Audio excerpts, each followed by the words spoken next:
pretty, isn't Nice it? little salvias, yeah. Yeah. I love a good show. I think the lovely thing is our very first big one of the year, you know, and it's like it's the first time people have been let out to buy plants, you know. Hello and welcome to Gardener's World from RHS Malvern Spring Festival. We're celebrating spring in all its colourful, creative glory. And we've actually had a spring so far, which has been great. It's an amazing spring. Everything's been in bloom so much earlier in my garden than it's ever been. So I'm really interested to see how this hot, sunny weather has affected what's on display here. I think the first thing you might see is a few smiles, you know. But what I love about this show, first of all, it's been going 40 odd years. And for me, it really sort of kicks the season off. But before we go off exploring, here's a little taste of what's to come in the next hour.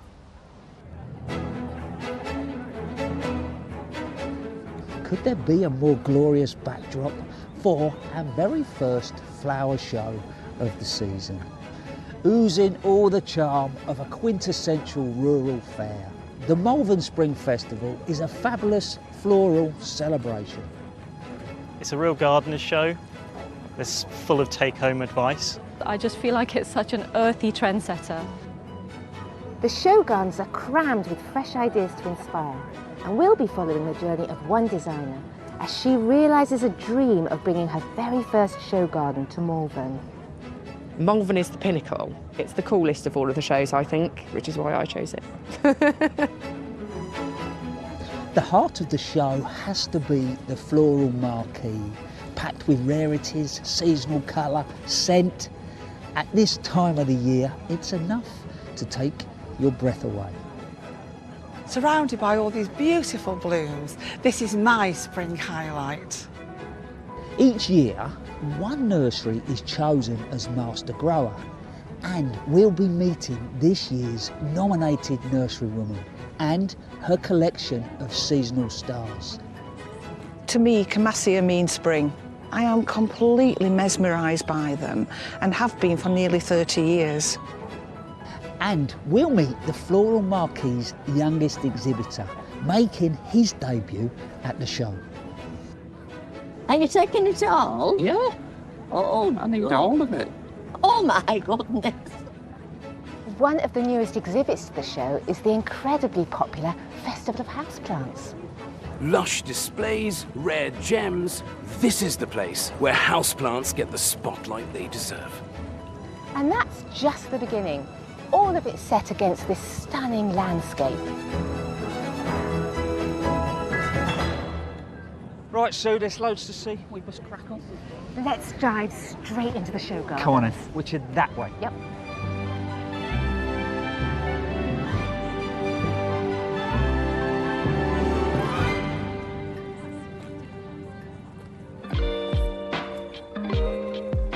Off we go. First of many. I love a show garden. And this is a beautiful one, climbing up, so we've got a different perspective than a flat garden. Interestingly, design-wise, look at the control of those steps, and then you drift down with a stone used in a completely different state. So that feels very different straight away. And what's this up here above us? It actually looks like a sail, doesn't it? Yeah. So you follow it back in, and it's connected there, look, to the pens. So as that moves, that creates that piece of art. And this is such a beautiful wind-capturing garden, and I'm beginning to realise I don't make the most of wind in my garden. Because you can see, if you've got a light canopy, you know, of the trees, they move so beautifully. We can see that acer over there, can't we? I think what you've done is what a lot of us do. You've moved in there and thought, I've got to deal with the wind. So we deal with it in a practical way. So we start to filter the wind, because instantly we want to feel more comfortable. But you're right, then it's a matter of finding the balance as to, yeah, but how can I get the best out of the wind? This is quite beautiful, isn't it? It's sort of, you've got the sound and a little bit of movement that just leads your eye down. Here, what I love is the acers, and then you go down a layer. There's just some good old hard-working shrubs, things like Berberis, viburnums, which become great backdrops for the other planting. I love a hard worker. You and me both. Yeah, and I love the way you can come down and see it at all different levels. And that's just nice following that water down as well, isn't it?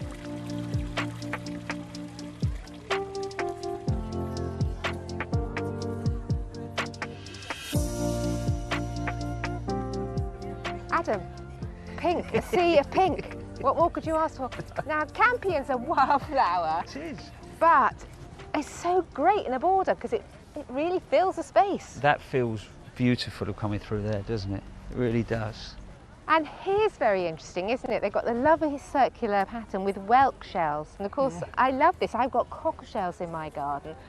But on a really sunny day, you know, it's very squinty and wrinkle inducing, you know, not good for the aging. So we talk a lot about right plant, right place, don't we? We do. But also we should talk about right material, right Yeah, place. yeah. So this, in a south-facing space, yeah, you're right, you like that. But somewhere a little bit darker, north-facing, not quite so bright, it will really lift the light. So yeah, your choice of materials can really start to set the tone for your garden. There we go. It's a lovely fence as well. Yeah.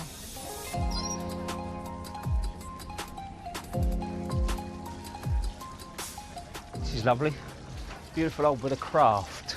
It's very evocative of a walk I've just done through the Cotswolds, and lots of the churches had these beautiful structures, and lots of the villages had these wonderful rills.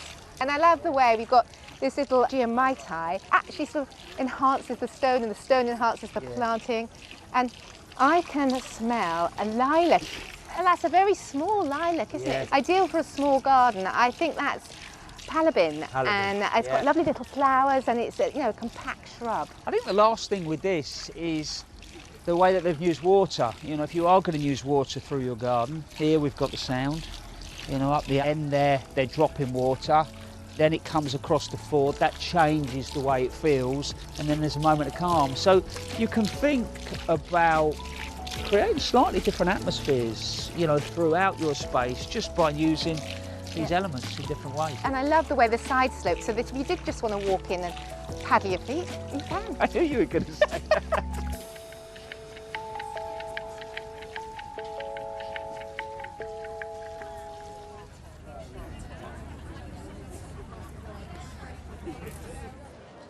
As Malvern marks the start of our show season, it brings with it a great splash of spring colour, like a giant wake-up call for all us plant lovers.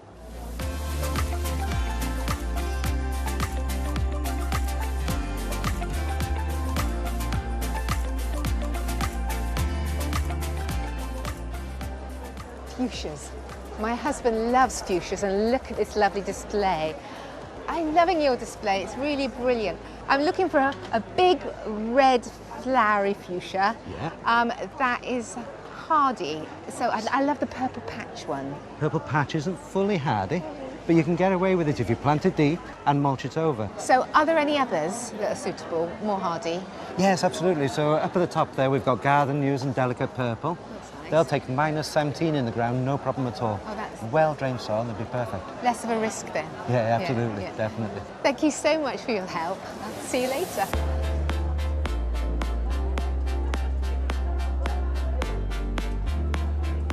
Ooh, edible plants. I love edible plants. What a wonderful, interesting display, but the thing that's picking out to me is the double pink hawthorn. And you can eat the leaves and you can eat the berries. Lovely.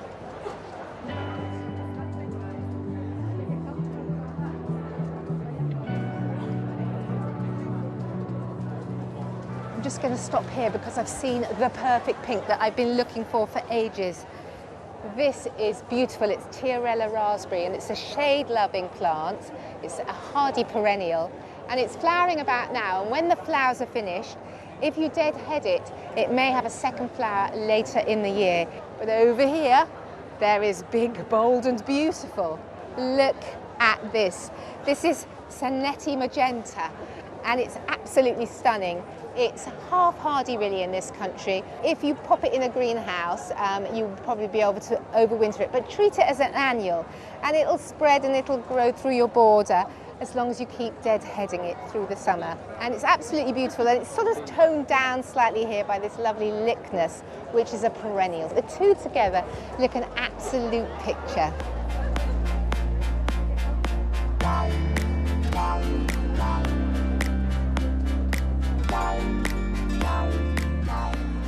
This is really, really pretty. I think it's a penstemon, but I'm not sure because it's flowering so early, so I'm just going to check. Excuse me, can I ask you a couple of questions? Of course you can. What a lovely display. Thank you. This looks to me like a penstemon. It is. But it's flowering now, and yes, mine don't flower for ages. No, it's one of the species type, so they tend to start flowering in May. They don't go on as far into the autumn as the hybrids. Generally grow to about 3 foot tall. So really, really lovely, and the flowers open gently from the bottom up on the stem, and they're also evergreen. I love Jacob's lavender. I've seen them in Yes. other people's gardens, but I've never grown them myself. So could you give me a little bit of Yeah, advice? absolutely. Full sun, really, particularly for this variety, which will get really bronze, sort of purpley foliage if it is in full sun. They flower for absolutely ages. Oh, that's what I want. And will the leaves die back completely in winter? Yes, that Right. will completely disappear. So if you're doing gardening, just mark where it is so you don't lose it. Yeah, lovely. Thank you very much for your help. That's all right, Thank no you. problem. Thank you.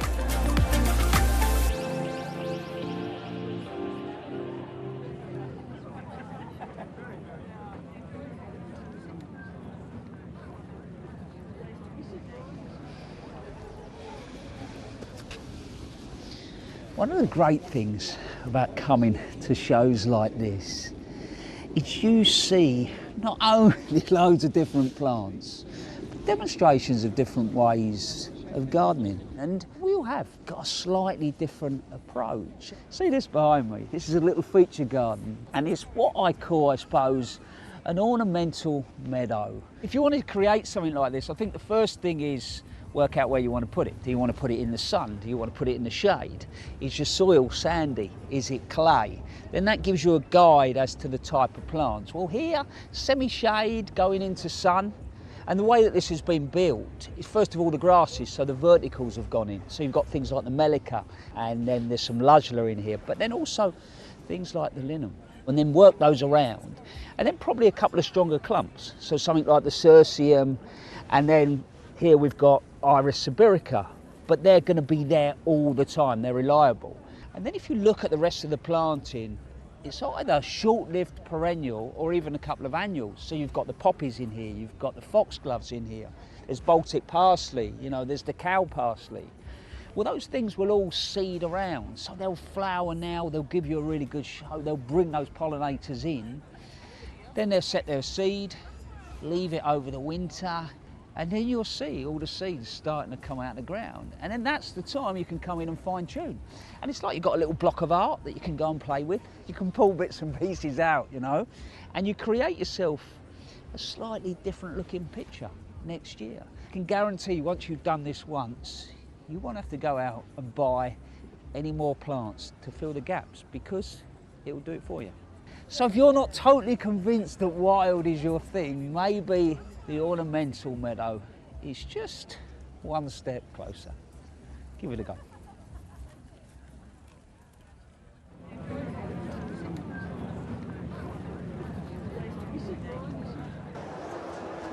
I get a real buzz from being in the floral marquee. Apart from the stunning floral displays, it's an opportunity to get advice from expert growers from across the country. And there's one particular expert I want to learn from this year for my own garden.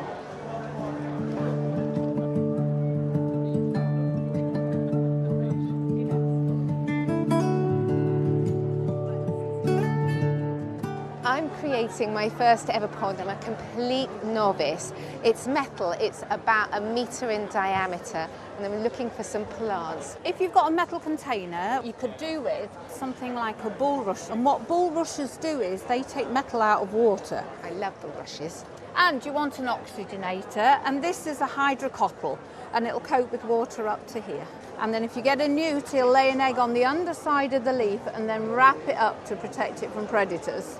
And then, to add a bit of flower, this is going to produce large white flowers. This is Anemopsis californica. Do I put them all at one height? How are the insects going to get out? What you can do is stage your pots, and you could have your Anemopsis just short of the surface, then something can climb out onto your Anemopsis and out of the pond. I'm going to take all three.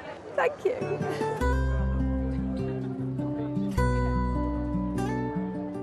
Every year, the RHS shines a spotlight on a standout specialist grower. And just a few days ago, we visited this year's master grower, who holds the national collection of a spring showstopper.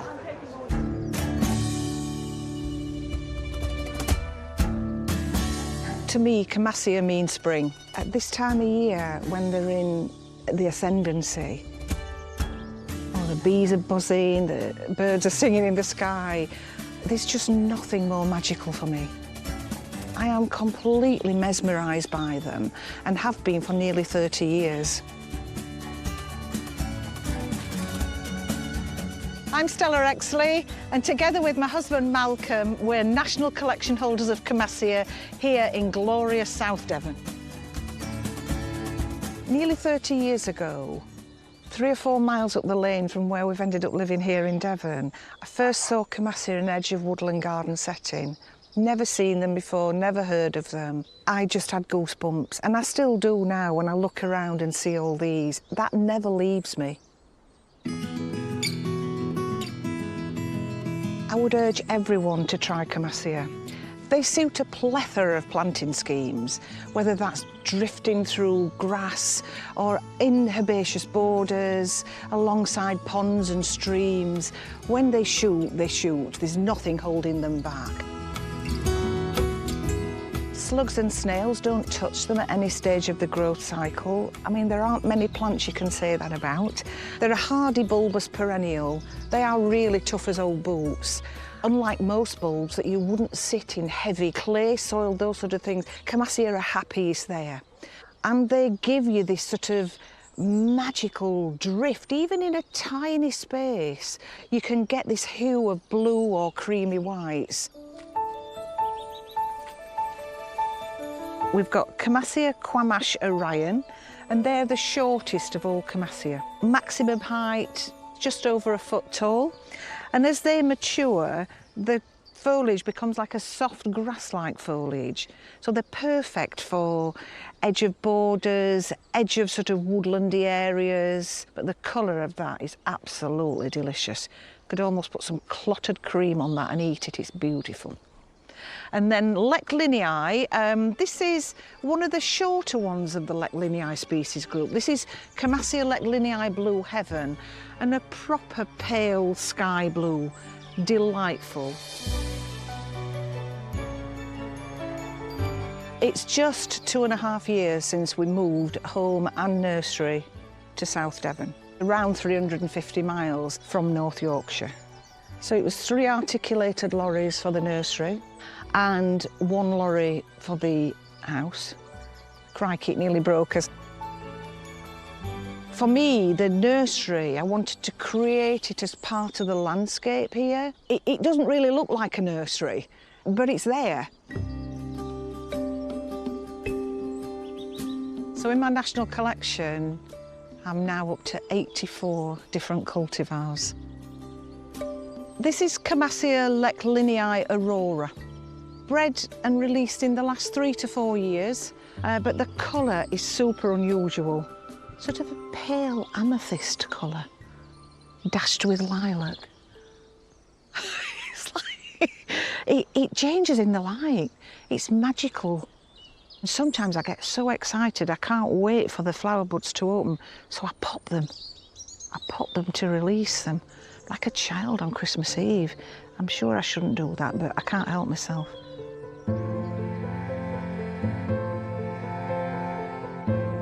From North Yorkshire to South Devon, there have been changes with climate, so all the flowering plants that I grow are coming 2 or 3 weeks earlier at the peak. Malvern has become the Camassia show.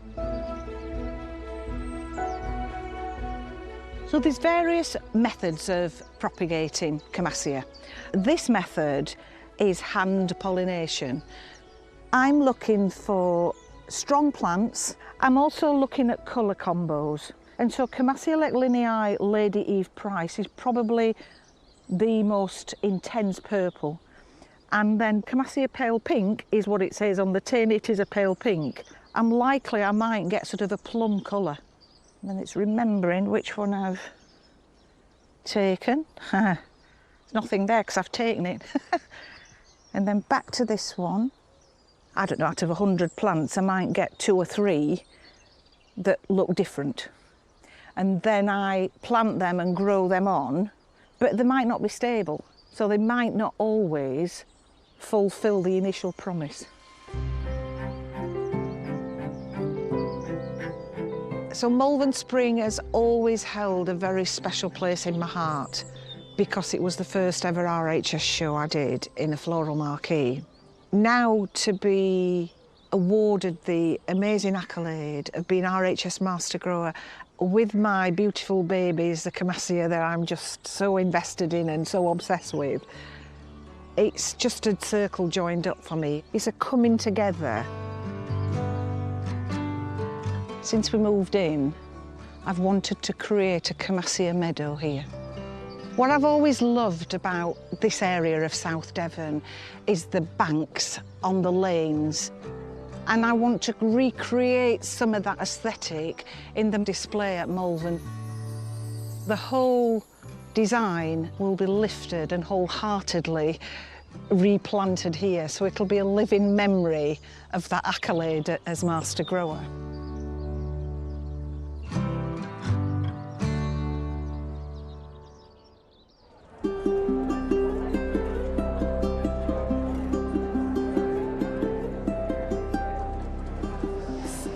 What a magnificent meadow display. Are you pleased? Absolutely delighted, thrilled, thank you. You should be, it's fabulous. And as I'm looking around, I can see Camassias that are already flowering, Camassias that are just starting to flower, and Camassias that are yet to do their thing. Camassia flowering period is sort of 8 to 10 weeks, but not one cultivar will flower for that length of time. So if you've got several different cultivars, you can certainly eke out 8 to 10 weeks with Camassia flowering. How can I increase my stock? Really easily, Sue. They clump up vegetatively underground, but if you want to speed that process up, when you've got a decent sized clump, you can chop them, split the clump, lift them and plant them in an area a little bit further away to extend your planting area, but get them back in the ground as quickly as possible because they really don't want to be away from the moisture for very long. And as they die back, what would you use as like a succession or distraction? A really great one is this filipendula, red umbrellas, and that becomes quite a large architectural statement. So as that's coming up and the Camassia are dying back, you've got masking of the ugly stage, if you like. Congratulations on your Master Grower. How do you feel about that? I'm delighted, I'm proud, just joyous. I think it's very well deserved. Well done. Thank you, Sue. Thank you.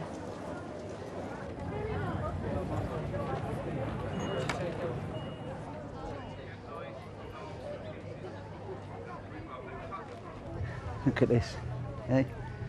It's incredible, isn't it? Yes, my veggie's not that far on either, but it's that time of year. With that warmth in the soil now, we could start sowing direct. Things like your beans, your runners, your French, large and dwarf. On top of that, if you've been growing things in a conservatory, tomatoes, courgettes, or the greenhouse, great time to harden them off because I'm hoping we're past the worst of the frosts. So there's plenty of seeds, salads, bits and pieces like that you can get out there and sow. But even get down the garden centre or to a nursery or even come to a show like this, get yourself some small plugs, get them in, watered, away. It won't take that long now and you'll be picking veg from your own garden. So here we've got salads, we've got chards, we've got things like pak choy. We all know how good gardening is for our physical and mental health. And on that note, there is a lady on this site who has created her first ever show garden with a little help from her son, and she has been on a fair old journey. It's not just a garden that I'm creating, it's a deeply personal space that speaks of my highs and lows, the people and the plants that have helped me get to where I am today. Love you, dude.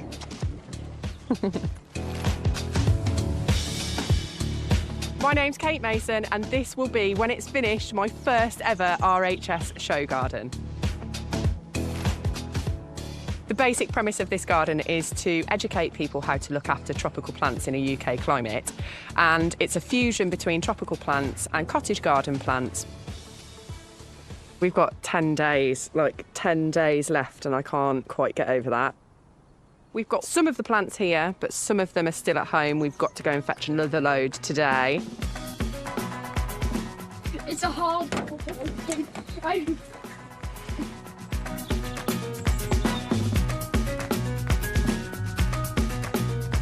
I am in Kidderminster in the West Midlands, and we're about 45 minutes away from Malvern.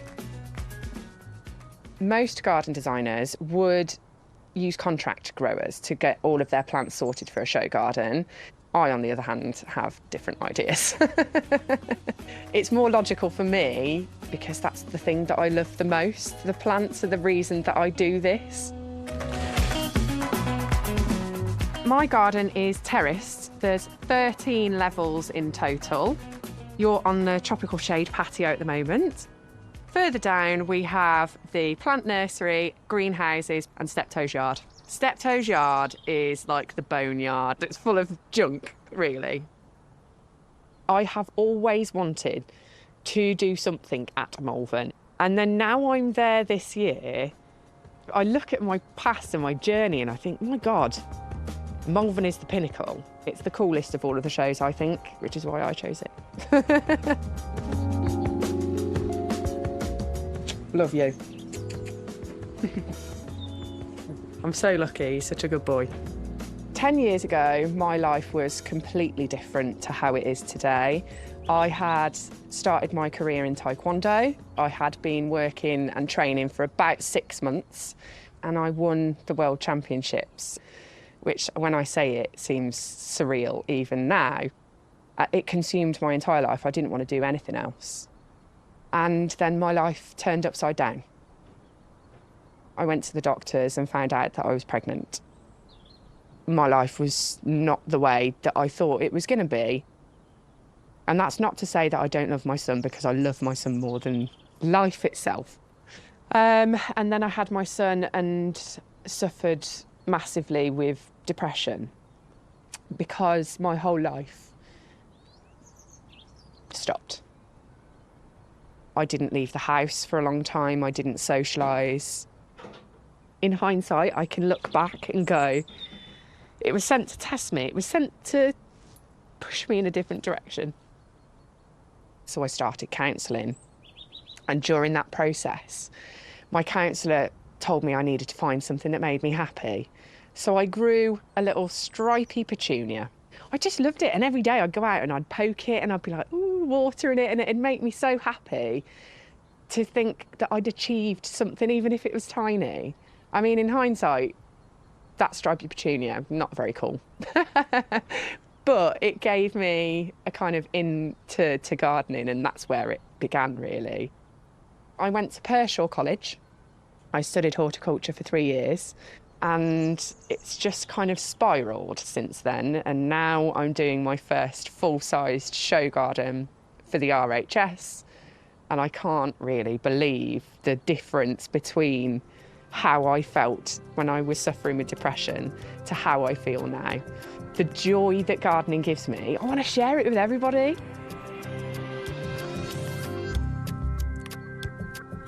The design inspiration behind my garden is Maslow's hierarchy of needs, which is a theory that helps you to achieve self-actualization or happiness. It's in a pyramid form, and at the very base you start off with your basic essentials, so air, water, food and warmth. This is Persicaria Purple Fantasy. It kind of looks how my brain felt when I first started my mental health journey. This plant is so totally hardy. You can leave it outside all winter. It will die back completely and happily regrow the following year with no care, other than a little bit of water and feed every now and then. As you move up the pyramid, you look at self-esteem, and that section of the garden is represented by the raised beds, because you have to have a little bit of self-belief in order to look after all of these temperamental plants. This is Tetrapanax papyrifera rex, And this is a Chinese rice paper plant. I love it because its leaves look like great big T-Rex footprints. You can just leave it in the ground over winter and it will be quite happy. You can overwinter them if you want to in the greenhouse, and you'll get them in leaf like this much earlier in the season. But up behind me, you can see the tetrapanax that haven't been overwintered. They're just little sticks at the moment, but within a week or two, they'll have started to leaf up. The very tip of the pyramid is self-actualization, or happiness. And you can look down the pyramid and look at your progress and go, gosh, when I first started, I couldn't leave the sofa. But now I'm out in my garden on a daily basis, planting things, growing things, believing that sowing that tiny seed will eventually work out. This is Begonia luxurians. This plant is right at the top of the pyramid, and that is because it needs overwintering. In the winter, it has to be somewhere frost-free. But I use it as an annual plant in my garden, so I take it out over the summer and I put it into a shady corner and it gets massive. And it turns your kind of cornery, shady bit into a proper jungle, because I mean, how jungly does that look? The best. Love it.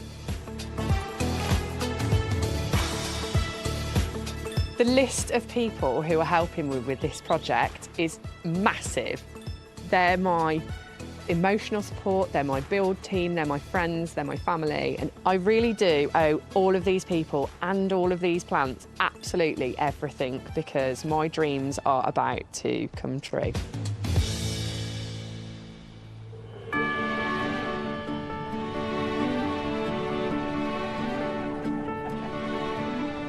The creation of this garden, but also that journey that you've been on. What does it feel like to actually... To be here? Yeah.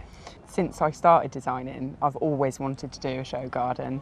So to be standing in it and talking to you right now, it's crazy. I don't know how I've come about to be here, but I'm loving every second. You've blended this idea of the tropics with cottage plants, some of them, and the fusion. It feels comfortable, doesn't it? You should put what you love there. Yeah. And it should be a mixture of all of the things that engage you, that make you so excited. I love all of the heart-shaped leaves and the begonias with the little swirls, and everything that makes me happy is in this garden. Yeah. There is not a plant in here that I don't love. There seems to be in this garden a colour. Definitely, I am obsessed with purple. It stands out so beautifully against green. It's like a little kind of shiny star or a little glimmer of purple. It just makes me super happy. But it makes you happy for a reason. Yes, Go on. it does, because it reminds me of my nan. Yeah. And she was the first person who engaged me in the garden, and it's a homage to her. So this garden, there's a little fella that's played a big part in this. Is those little watering cans something to do with him? They are. So I put 10 little watering cans in there for him to find. So my challenge to you, Adam. I'm gone. 10. I'm gone. Go, find them. I'm gone. There's one there. Yeah. Okay, there's one there. Oh, another one there. Sue, not sure where you are. I'll catch up with you in a while. I've got to find the rest of these. Adam, while you're hunting for watering cans, I found a perfect place to rest. Look at this, a bed in the garden, my idea of heaven. I have a summer house in my garden for sleeping in with a glass roof to watch the stars, but this has really glamorised the whole situation. The beautiful soft colours of the greens and the calming whites really lend themselves to having a nap. But it's not just about sleeping in the garden, it's such a wonderful design. They've got this reclaimed stone which has created a lovely wide path, and it goes along the floor, but it also then goes up to form a seat and then continues right up the wall, which is quite unusual. The other thing I really, really love are these containers. They make great raised beds. They've got them stacked on top of each other, so if you want a garden at whichever height, you can choose. But over there is this beautiful Tibetan cherry with this wonderful bark, and that picks up the colour of the containers. There's a couple of interesting plants that have caught my eye. Over there is a lovely white bleeding heart, but it's much smaller than the normal ones, and they often fade quite quickly, but this one will flower from May till October. And behind me, I've got a lovely little yellow flower plant, which is called an upright ginger. And then behind that, nestled behind the water, is a wild ginger, which is creeping along the ground, and it's got lovely heart-shaped leaves, and it's rather delicious. All in all, this garden is very calming. It's sleep-inducing, in fact, and it's really worked rather well on me. So I'm going to take the opportunity to have 40 wings.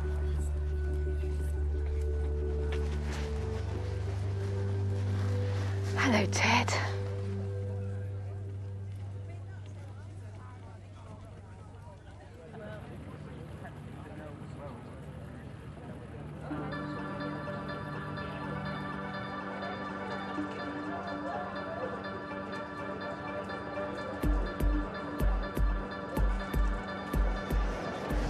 Hello, Adam. Hello. I thought I would never see you again. I know a lady that likes a kip. I do love a kip, but I didn't want to miss the houseplants. It's amazing. Tell you what, I've had a bit of a wander. Right. It's really cool. I didn't get here last year, and this is the second year, isn't it? It is the second year, and this year it's being judged, so the pressure's really on. But also you feel like with houseplants, you know, in the gardening world, it feels like the new rock and roll. Yeah, it does, and I'm running to catch up, to be honest. Come on, let's go and have a look. Yeah, get educated, that's what I'm going to do.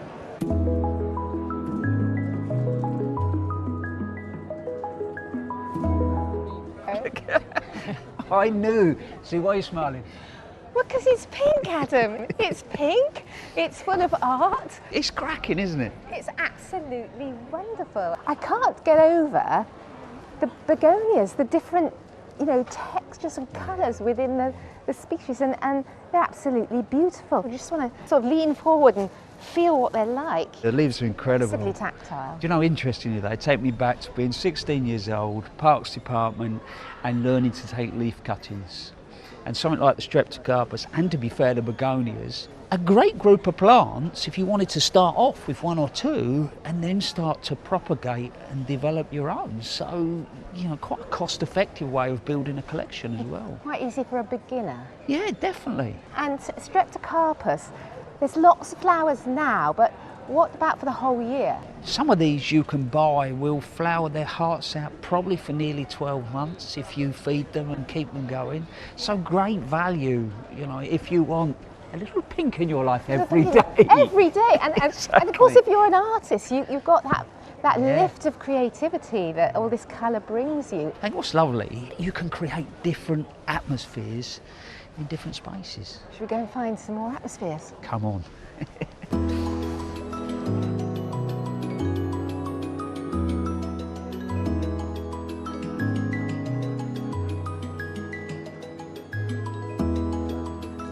Well, this is quite a contrast, Adam.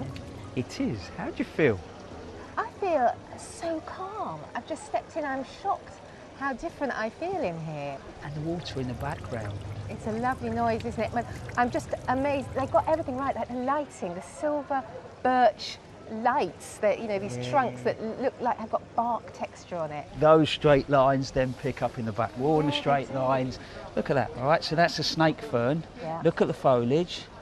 Then look at the cushions. So thoughtful, isn't it? That you can live inside and feel as though you're in a garden. Well, you just enjoy that moment of calmness. I've got to go and have a chat with someone, and then I'll come and find you. I'll see you later. See you in a little while.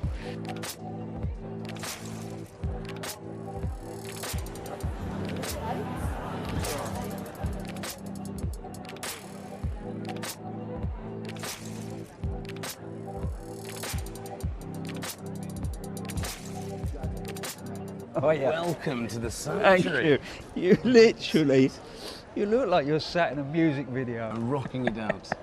I'm looking at this. This looks proper designery. Well, you know what? I thought I should try and see if it was in me. So practically, someone wants to do something like this, how would we maintain it? Maintaining's easy. I think a very large spray can, if you don't want to keep walking in and out, and put some music on, walk in here, immerse yourself in this sanctuary of senses and smells, and literally spray down all of the plants. And then obviously just thinking about light levels. Yeah, so, well, if this was an outdoor room, let's say you kind of type of greenhouse, you wouldn't need to worry about light levels, you just need to spray it down. But like here, what we're using is an LED grow light panel, and that will give enough light to sustain these. The moss itself, it's a humid environment, it's got the mister over the top, so it keeps it nice and green and fresh, but every week or so you'd sort of spray it down. But that is also part of being immersed in this. It's quite a tranquil experience whilst looking after everything. Beautifully put, my friend. Beautifully put.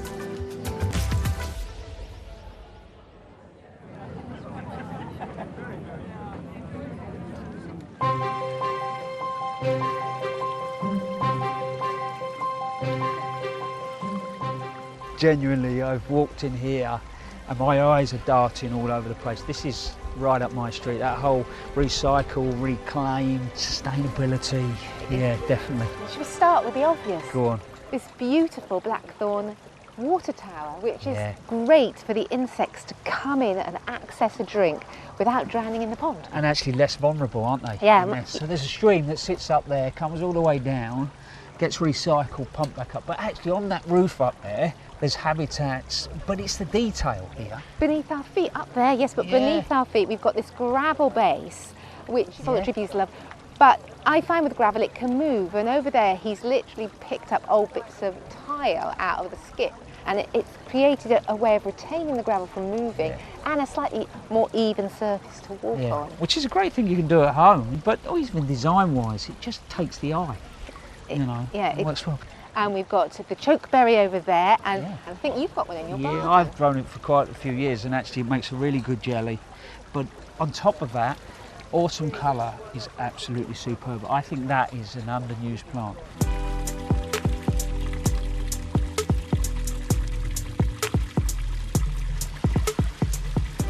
Straight away, you walk in and you get the sense that this design has been really thought through. It has, isn't it? It's all about water education, because there are 5 million homes in the UK that are affected by flooding, and this is full of ideas on how to help us. Yeah, well, you start straight from the surfaces. Apart from this, every other surface look is permeable. But then when he is collecting water, up here on the roof, that's then running straight down into the tanks. But then when they overflow, nothing's being wasted. So even if the pond overflowed, if we look at the planting, look at the astilbes, look at things like the wasabi, they'll all take those moist conditions. So works really well. It's really dispersed the water through the garden, isn't it? And I think it's not just putting a few troughs to collect water. No. It's made it beautiful within the garden. And the other thing that's really important, my dad taught me when I was very young. Go on. Plants like rainwater, they don't like tap water. So you can waft a hose about, but you'd be far better collecting this and then dunking your watering can in and watering what needed to do it.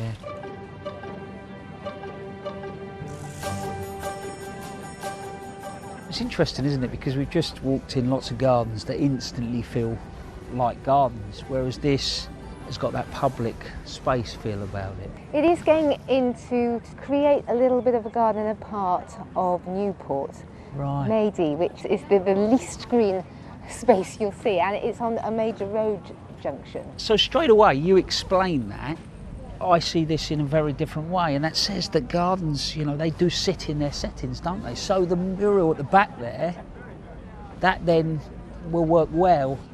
The artist and the designer were here together, so she was planting, he was drawing, so he's picked up the gems and magnified their beauty, and then through the looking glass he's got the flow-mist there, and that really sort of makes it cohesive. Yeah, so actually this become a lovely spot on a journey between A and B. Yeah. Where people can sit just like you and me, Adam, and have a lovely chat and admire the Lilac Lady original, which I've got my eye on.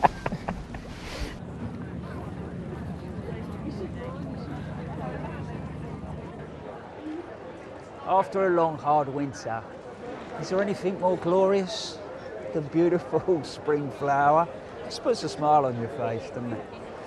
But added to that, the other thing that I love about spring and coming to the show is catching up with all the growers.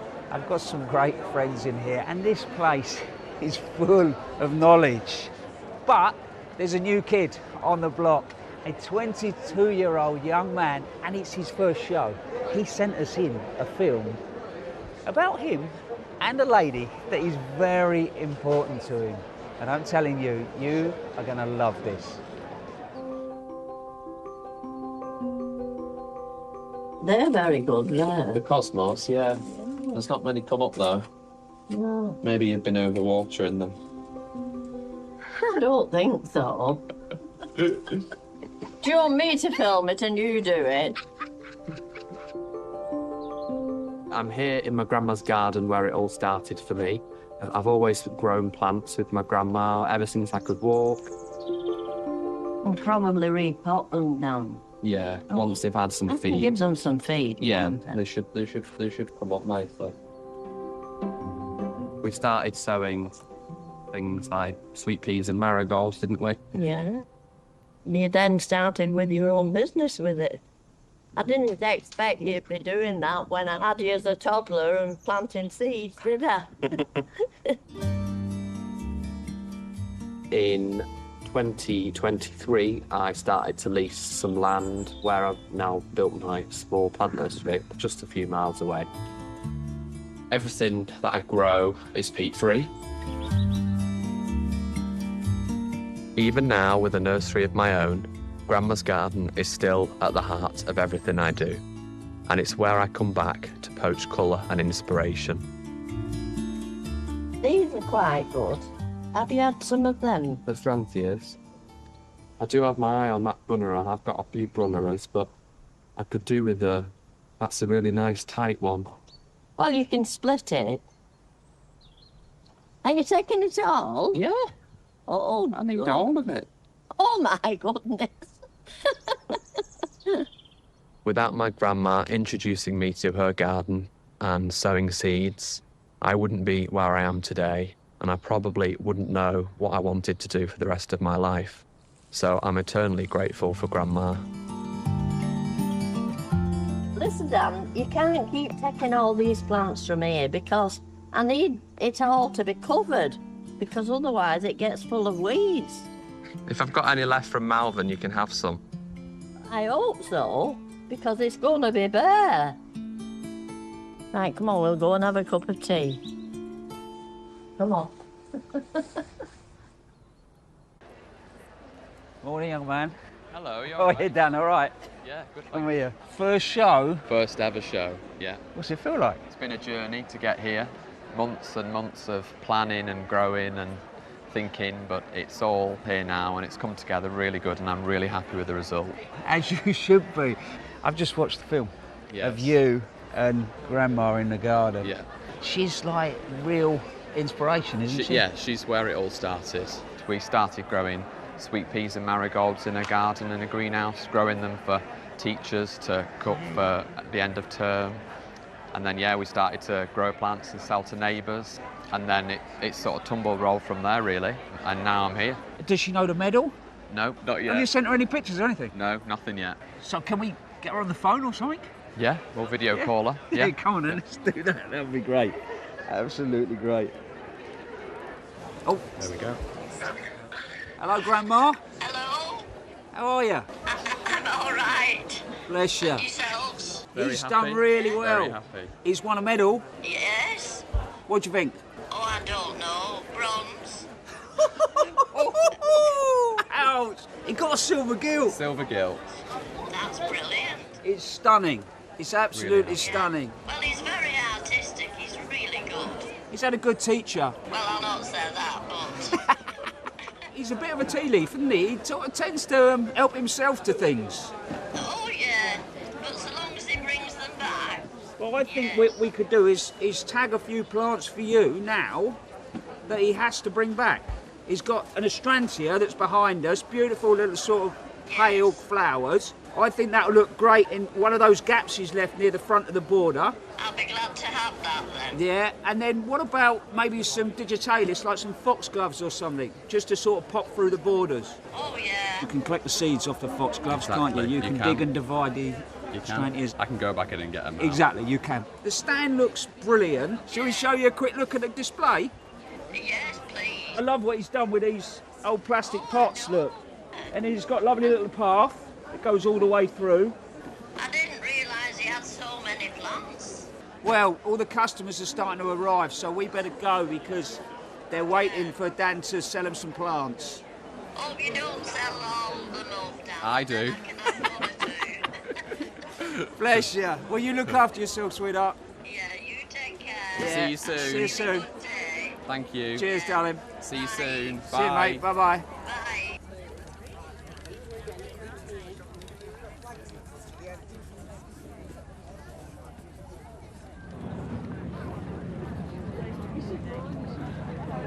Well, you look like the cat that's got the cream. I am. I've just been into the Floral marquee, which I think is my favourite place on the whole of this showground. I think after the winter, it's just seeing all those flowers. I get quite excited, but also catching up with the growers. I love the work that they put in. But also this time of year, if you've got a keen eye, you can see maybe there's one or two new introductions that are being brought to market, because this is the time of year when it starts to happen. So you may have heard in the news today, a new rose has been unveiled by RHS and Harkness Roses. And it's a plant family that's very close to Rachel's heart. And the reason why this one's so special is the cause that it supports. So you can imagine Rachel's excitement when she got an exclusive invitation to go and find out a little bit more about this very special rose. Gardening has always been a huge part of my life, but it's about so much more than nurturing plants and making a beautiful garden, because gardening is also so good for you on many levels, your physical health, your mental health, and I really experienced that for myself firsthand a few years ago when, like Her Royal Highness the Princess of Wales, I was undergoing cancer treatment, and I was so grateful that I was already a gardener and was supported by all that nature has to offer. Like me, Her Royal Highness has always been passionate about engaging people with the outdoors, both in gardens and in the natural world. And to celebrate the healing power of gardening, the RHS have named a new rose after Her Royal Highness the Princess of Wales, and it's been specially bred, hidden away here in Hertfordshire until today. I've come to meet Philip Harkness, who has led the team in creating this exciting new introduction. Oh, Philip. Hi, Rachel. Oh, this is very beautiful. Does it have a name? It does. It's called Catherine's Rose. Oh, that's lovely. And it is a floribunda shrub? It's a floribunda, yep. It grows 1.1 metres tall, about 90 centimetres wide. But what's really special is the way it flowers. The iridescence of this petal, look at it, the colour of there, it's just shining at you. Yes. And if we open that, you see it has an epidermis at the back, which has a range of pigments in. There's an epidermis on the top of the petal, and then you've got this white section in the middle. And the white section is the bit that makes it reflective. And it's just a thing of beauty. It is absolutely gorgeous. Can you tell me a bit about its parentage? Where has all this beauty come from? As a plant, it's got a fascinating breeding heritage. We go back to some German varieties which are quite old, but things like fragrant cloud, which gave a lot of perfume. We've got that without the disease. It's got some heritage from New Zealand, which is sexy rexy, which is where all these buds come from. And it's got a lot of the Harkness breeding, where we have focused so much on health and plant vigour. Can I smell it? It's not very open. You'll get some perfume. Oh, yes, you can, even though it's quite tight in buds still. It's extraordinary how it manages to get out. It's really exciting. Yeah. I know you do a lot of breeding here. Can you show me how you go about that? I'd absolutely love to. Excellent.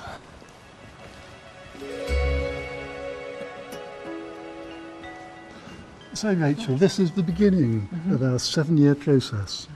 So we start by taking these petals off, and then we have to take the stamens and the anthers off. That just leaves the female part of the flower here. Okay. And so that will now sit there for the day to ripen, ready to receive the pollen of our choice, which we will apply tomorrow. What happens next? So that forms a seed pod, and the seed pods we harvest in October. We keep the seed over winter, and we sow it in benches in January. We have about 25,000 seeds germinate. 25,000 is a lot of seedlings. How on earth do you narrow those down? Well, you're looking for the good characteristics, colour, the flower shape, the leaves, the foliage, the health. Most of them are a step backwards. So we narrow our 25,000 down to 1,000, 1,200 in one summer. What's the next thing? Well, they spent their first summer in the glasshouse benches. We then take them outside. Okay, Can we go? Yes, Yeah. let's.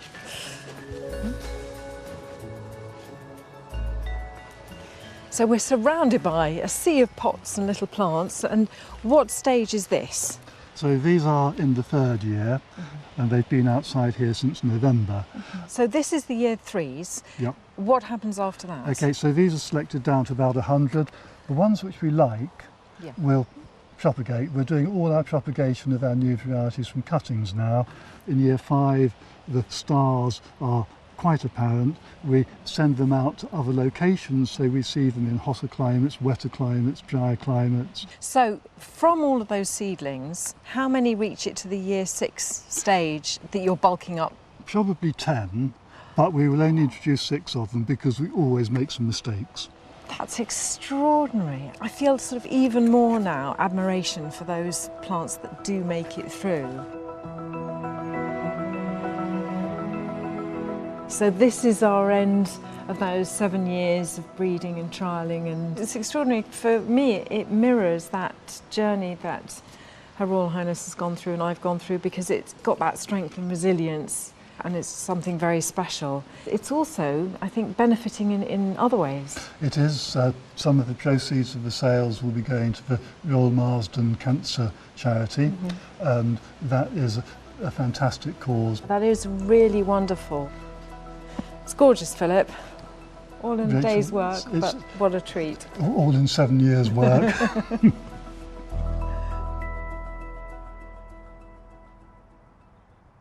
That is a really lovely classic rose, and we'll be able to see it because it's going to be on display at Chelsea.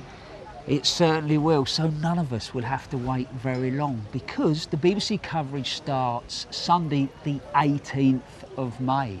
And yes, that rose will be there.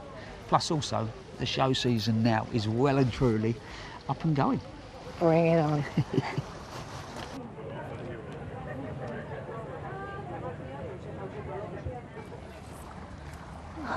Sit down, how lovely. Yeah. Weight of the feet. A lovely civilised way to finish, well, what I think a lovely day. What about you? It's been a wonderful, wonderful day. It's just a marvellous show. So, give me a colour that's jumped out at you over the show. Well, it might surprise you, but it's shades of blue. Yeah, and a plant? Camassia. And you? I knew you were going to say that. I think if I had to pick one highlight, it was meeting Dan, a new grower in there, 22 years old, first shows, won a silver gilt, and he's there engaging with the public. And for me, watching that new blood come through, absolutely magical. Lovely. Yeah. Well, that's all we've got time for this evening. And if you want to visit RHS Malvern Spring Festival, you've still got plenty of time because it's open until Sunday. And it's a lovely day out. Monty will be back next week at Longmeadow. In the meantime, look after yourselves. Bye for now. Goodbye.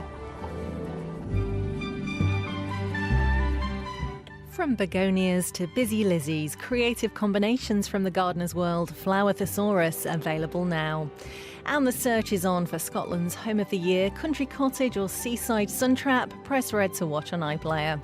The twists and turns come to an end next, the series finale of Black Snow.